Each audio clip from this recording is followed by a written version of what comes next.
আসসালামু আলাইকুম রহমতুল্লাহি ওবরকাতুহু। সম্মানিত দর্শক, এই সরকার আসার পর অর্থাৎ ডক্টর মোহাম্মদ ইউনূসের অন্তর্বর্তী সরকার আসার পর সবার আগেই বিএনপি বুঝতে পেরেছিল যে এই সরকারের ভবিষ্যৎ কী হতে যাচ্ছে। ফলে এই সরকারকে সহযোগিতা করার ক্ষেত্রে বা এই বিপ্লবের যে সুফল, এই সুফলের ভাগীদার হওয়ার জন্য অন্য সবাই যেভাবে দৌড় দিয়েছে, বিএনপি কিন্তু সেই কাজটি করেনি। এবং আরও একটা ব্যাপার হলো যে আপনাদেরকে একটা সত্য কথা বলি।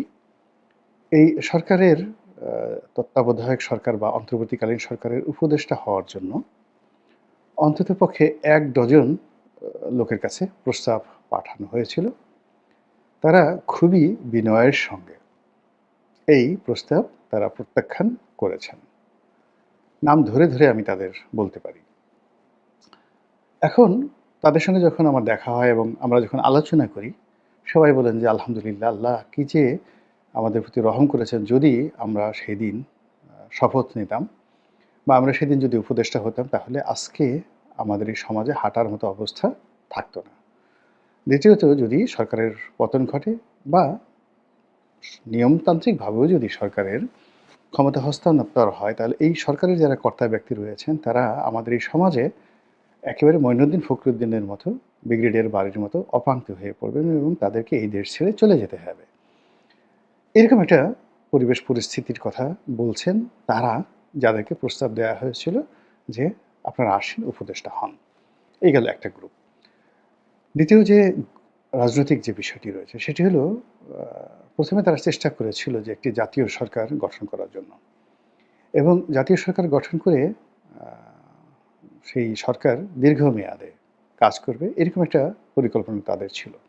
এজন্য রাজনৈতিক দলদেরকে আহ্বান জানানো হয়েছিল এবং সঙ্গত কারণে এখানে স্টেক হোল্ডার হিসেবে রাজনৈতিক দল হিসেবে বিএনপি ১ নম্বর।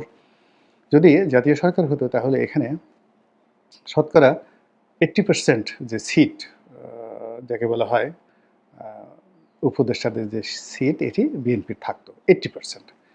বাকি 10% জামাতের থাকতো, আর অন্য 10% হয়তো অন্য বাকি সবাই নিত। এখন ডক্টর মোহাম্মদ ইউনূস এখানে উপদেষ্টা থাকতেন, বিএনপির লোকজন থাকতেন, একটা জাতীয় সরকার হতো এবং সেই জাতীয় সরকার ৪-৫ বছর ক্ষমতা চালাতো এবং এখন যেভাবে চলছে সেইভাবেই হয়তো চলতো বা তার চেয়ে খারাপ অবস্থায় চলতো। কিন্তু বিএনপি এখন যেভাবে কথাবার্তা বলছে সেভাবে কিন্তু কথাবার্তা বলতে পারত না। ফলে কি হলো, ওই যে ক্রুশিয়াল যেটাকে মোমেন্ট বলা হয়, সংকটাপূর্ণ একটি অবস্থা।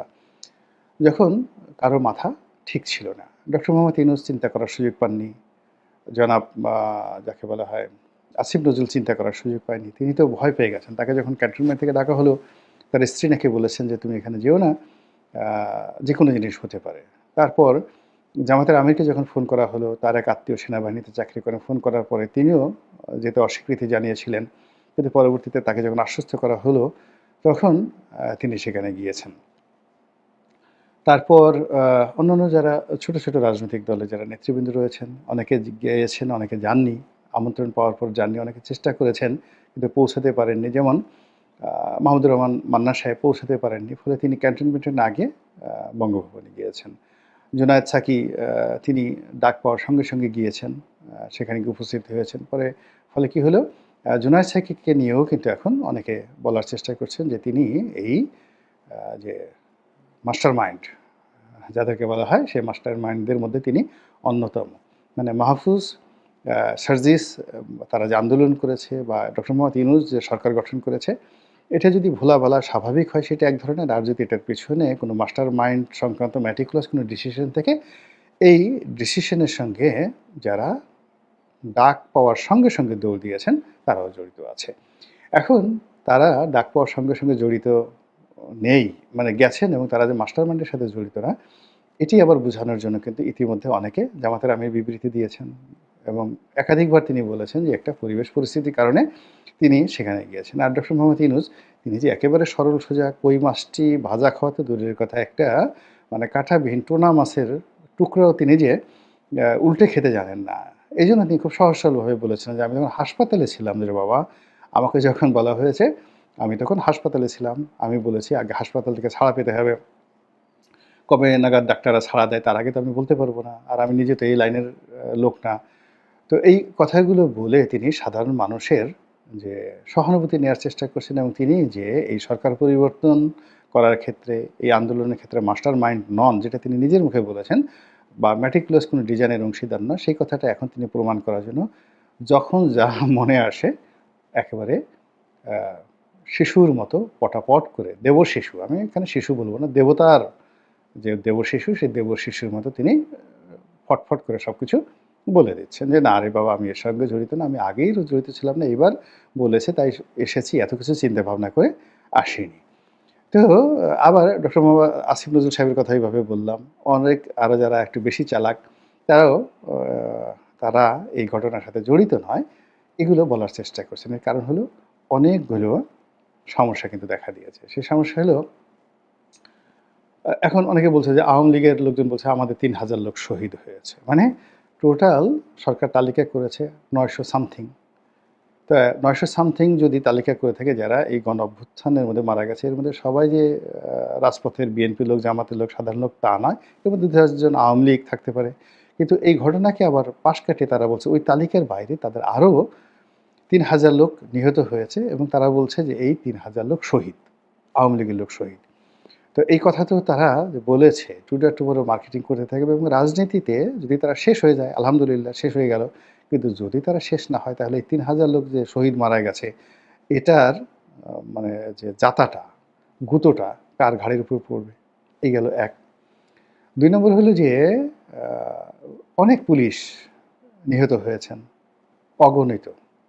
অনেকে আহত হয়েছেন, অনেকে নির্যাতিত হয়েছেন, অনেক থানা লুটপাট হয়েছে, অনেক থানার অস্ত্র নেই, ডকুমেন্ট নেই, অনেক মামলা মোকদ্দমা ফাইলপত্র পুড়ে গেছে। এই জিনিসগুলোর দায়-দায়িত্ব তো কারো প্রতি আসবে। তো সেই আসার কারণে কি হলো যে সবাই যার, যার মতো করে এখন বাবা গো আমার এই দায়িত্ব ছিল না, আমি এটা বুঝি না ইত্যাদি কথাবার্তা বলছে। কিন্তু বিএনপি কিন্তু এখানে খুবই ইন্টেলেকচুয়ালি ইন্টেলেকচুয়ালি আ এই বিষয়গুলো থেকে নিজেদেরকে দূরে রেখেছে। ১ম জিনিস হলো যে জাতীয় সরকারের যে আ প্রস্তাব ছিল এটি সর্বপ্রথম বিএনপি অস্বীকার করেছে আমরা এই জাতীয় সরকারে অংশগ্রহণ করব না। এর কারণ হলো তারা বুঝতে পেরেছিল জাতীয় সরকার মানেই এই সরকারটি একটি দীর্ঘমেয়াদে কাজ করবে এবং বিএনপিকে এখানে একটা ট্রাফে ফেলে দেওয়া হচ্ছে। নাম্বার 1। নাম্বার 2 হলো বিএনপি আ এটার এই আন্দোলনের meticulous ডিজাইনার বা এই আন্দোলনের মাস্টারমাইন্ড এইগুলো এখনো পর্যন্ত বিএনপির কোনো ম্যাচিউরড দায়িত্ববান লোক কেউ বলেননি। এমনকি তারেক রহমান সাহেবও কিন্তু বলেননি যে আ আমি এই আন্দোলনের মাস্টারমাইন্ড। কিন্তু বিএনপিকে ভালোবাসে বা বিএনপির যারা সমর্থক বা বিএনপির জোটে আছে এরকম অনেকে যাদের সঙ্গে হয়তো জামাতেরও সম্পর্ক, যারা হয়তো ডিজিএফআই থেকে পয়সা নিয়েছে, যারা আগে আওয়ামী লীগের সাথে ভালো সম্পর্ক রেখেছে তারা বিএনপির নিকট, তারেক রহমান সাহেবের নিকট নিজেদেরকে গুরুত্বপূর্ণ মনে করার জন্য তারেক রহমান সাহেব এই জায়গার মানে এই আন্দোলনের মাস্টারমাইন্ড এবং তার নির্দেশে সবকিছু পরিচালিত হয়েছে, এরকম কথাও কিন্তু বিএনপির কিছু নেতাকর্মী বলেছেন। আর বিএনপির বাইরে বিএনপিকে সমর্থনকারী কিছু নেতাকর্মী বলেছেন। তো এই কথাগুলো কিন্তু এখন আর বলাবলি হচ্ছে না। কেউ কিন্তু এখন বিএনপিকে যদি বলা হয় মানে সমস্ত যারা আছেন মানে এখন আ যারা সমন্বয়ক রয়েছেন, নেতা রয়েছেন, তারা যদি সবাই গিয়ে প্রেস কনফারেন্স করে বলে যে, "আমরা যা কিছু করেছি, সবকিছু জনাব তারেক রহমান সাহেবের নির্দেশে করেছি, বিএনপির নির্দেশে করেছি। আমরা কিছুই করিনি। আমাদের এই আন্দোলনের সবকিছু দায়-দায়িত্ব বিএনপির এবং জনাব তারেক রহমান সাহেবের।" আপনি বুঝার চেষ্টা করুন, এরকম কথা যদি তারা বলে, বিএনপির পক্ষ থেকে কি বলা হবে? এটা নিয়ে আপনি একটু চিন্তা ভাবনা করুন। নিঃসন্দেহে বিএনপি বলবে না যে এই ঘটনা সত্য। এর কারণ হলো এটা সফল যদি হতো তাহলে হয়তো অনেকে টানাটানি করত। যেহেতু এটি একটি ঝামেলায় বিষয়ে পরিণত হয়েছে। এটি একটি কমপ্লেক্স বিষয়ে পরিণত হয়েছে। এখন আর এটার দায়-দায়িত্ব নিতে চাচ্ছে না। তো যেটা বলছিলাম যে বিএনপি ১ম তাদের যে প্রজ্ঞার পরিচয় দিয়েছে তারা জাতীয় সরকার গঠন করেনি। দ্বিতীয়ত দলের কেন্দ্রীয় নেতৃত্বে যারা দায়িত্বপূর্ণ ব্যক্তি রয়েছে তারা নিজেদেরকে মাস্টারমাইন্ড বানানোর চেষ্টা করেনি। তারা শুধুমাত্র যে কথাটা বলার চেষ্টা করেছেন যে, "ঠিক আছে আপনাদের নেতৃত্বে আন্দোলন হয়েছে। কিন্তু আমরা তো ১৫ বছর ধরে এরকম একটা আন্দোলন তৈরি হোক, শেখ হাসিনার পতন হোক, এর জন্য একটা পরিবেশ তৈরি করেছি, পরিস্থিতি তৈরি করেছি। নিজেরা জেল, জুলুম, হুলিয়ার দ্বারা আক্রান্ত হয়েছি এবং আমরা এই বিপদ বালা মুসিবত আমরা মোকাবেলা করেছি।" কাজেই আপনারা পুরো ক্রেডিট নিয়েন না। এই জেন্টেল ওয়েতে এই কথাগুলো বলেছে। আর তারা প্রথম দিন থেকেই একেবারে ফার্স্ট ডে মানে আগস্ট মাস থেকেই তারা নির্বাচন কবে হবে, নির্বাচনের রোডম্যাপ চাই, যৌক্তিক সময় দেব, বাট ৩ মাসের মধ্যে নির্বাচন হওয়া সম্ভব, এই কথাগুলো তারা বলে আসছে। এবং প্রথম দিন থেকেই তারা বলে আসছে যে সরকার যদি ভক্কর-চক্কর করে, লড়র-বড়র করে, আমি জাস্ট এই কথাগুলো আপনাদেরকে আমি সাধারণত এই ধরনের শব্দ ব্যবহার করি না। কিন্তু মানুষ যখন খুব বিপদে পড়ে তখন তার যে ভাষা, এই ভাষাটা জনগণের যে স্বাভাবিক ভাষা সেটার সঙ্গে মিলানোর চেষ্টা করে। আপনি নোয়াখালী, কুমিল্লা এই অঞ্চলের মানুষকে যদি ছলচাতুরি বুঝাতে চান, ছলচাতুরির কথাটা বুঝবে না। তাদেরকে যদি বলেন চুদুর-বুদুর, তাহলে তারা ভীষণ রকম বুঝবে না। এটা হলো একটা সঠিক শব্দ। সে ছলচাতুরি করছে। এলোমেলো, আমরা এলোমেলো শব্দটি বলি। তো এলোমেলো যদি বলেন বা কোনো কিছুর আগামাথা নেই, এরকম যদি আপনি কাউকে বোঝাতে চান, চট্টগ্রাম অঞ্চলে ডক্টর মোহাম্মদ ইউনূসের অঞ্চলে ওটিকে লড়র-বড়র বলা হয়।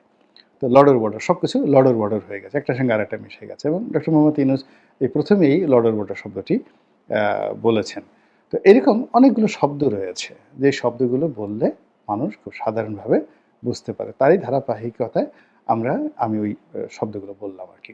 তো বিএনপি এখন যে জিনিসটি আ মানে করছে বা বলছে এটা কিন্তু তাদের নতুন না। তারা প্রথম দিন থেকেই বলছে যে যদি মানে উল্টা-পাল্টা করার চেষ্টা করেন, অর্থাৎ ভক্কর-ছক্কর করার চেষ্টা করেন, তাহলে আপনাদের বিরুদ্ধে আমাদের আবার নতুন করে রাজপথে নামতে হবে। একথা আগে বলেছেন। কিন্তু ডিসেম্বর মাসে এসে ২০২৪ সনের ডিসেম্বর মাসে এসে তারা সিদ্ধান্ত নিয়ে ফেলেছে যে এই সরকারের বিরুদ্ধে রাজপথে নামতেই হবে। মানে কোনো ওয়ে নেই। There is no way. জানুয়ারি মাসে তারা স্পষ্টভাবে বুঝতে পেরেছে যে সরকারের পক্ষে দাঁড়ানোর জন্য অনেকগুলো রাজনৈতিক শক্তি মিত্রতা স্থাপন করেছে। আমলাতন্ত্রের একটি অংশ মিত্রতা পোষণ করছে। তারা চাচ্ছে যে ডক্টর মোহাম্মদ ইউনূস দীর্ঘমেয়াদে থাকুক। সেনাবাহিনীর একটা অংশ তার সঙ্গে আছে। তারপর রাজনীতির যে অংশটি ইতিমধ্যে খুবই গুরুত্বপূর্ণ হয়ে পড়েছে, বিশেষ করে জামাত এবং ছাত্ররা যে কিংস পার্টি করতে চাচ্ছে, তারা সবাই আনকন্ডিশনালি ডক্টর মোহাম্মদ ইউনূসকে দরকার হলে কিয়ামত পর্যন্ত ক্ষমতায় রাখবে। এরকম একটা সিমেন্টের জায়গাতে তারা কিন্তু পৌঁছে গেছে। তো তারা পৌঁছে গিয়ে তারা যে কাজটি করছে এই সময়টিতে, তারা মোটামুটি যারা নিউট্রাল, এদিকেও খায়, ওদিকেও খায়, এদিকে যায়, ওদিকে যায়, এদেরকে নিয়ে খুব টানাটানি করছে। মানে সরকার পক্ষের যারা লোকজন এখন ডক্টর মোহাম্মদ ইউনূসের প্রো ইউনূস যে পলিটিক্যাল ফোর্স অ্যান্ড আমলা এবং গোয়েন্দা সংস্থাগুলো, তারা এরকম মধ্যপন্থা অবলম্বনকারী কিছু রাজনৈতিক ব্যক্তি, কিছু অরাজনৈতিক ব্যক্তি, কিছু পত্রিকা, কিছু মিডিয়া, কিছু ব্যবসায়িক হাউস, এদের পেছনে তারা ছুটাছুটি করছে এবং টানাটানি করছে রীতিমতো। তো সেই টানাটানি দেখে বিএনপিও কিন্তু বসে নেই। এখন বিএনপি দেখা গেল যে এক বিতর্কিত ব্যবসায়িক গ্রুপ, বিতর্কিত ব্যবসায়িক গ্রুপ, কিন্তু তাদের বিরাট একটা মিডিয়া হাউস আছে, অনেকগুলো ব্যবসা প্রতিষ্ঠান রয়েছে। এখন সামহাও তারা দেখলো যে জামাত তাদের উপর কব্জা করে ফেলেছে।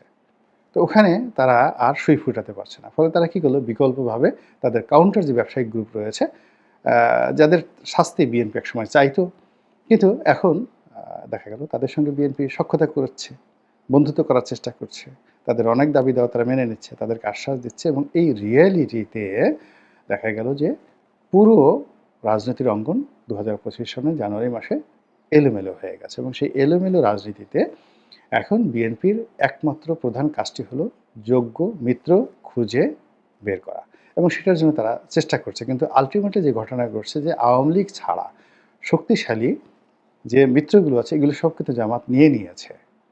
ব্যবসায়িক গ্রুপ থেকে সব জায়গাতে জামাত আলটিমেটলি বুক করে ফেলছে। অন্যদিকে রাজপথে যারা আছে বিএনপি ছাড়া তাদের মধ্যে অন্য কারোরই শক্তি নেই। আর বিএনপির জন্য সবচেয়ে বড় বিপদ হলো জামাতের এজেন্ট হিসেবে ছোট, ছোট যে রাজনৈতিক দলগুলো রয়েছে, যারা মূলত জাতীয় পার্টির এজেন্ট, জামাতের এজেন্ট এবং অনেকে আওয়ামী লীগের এজেন্ট।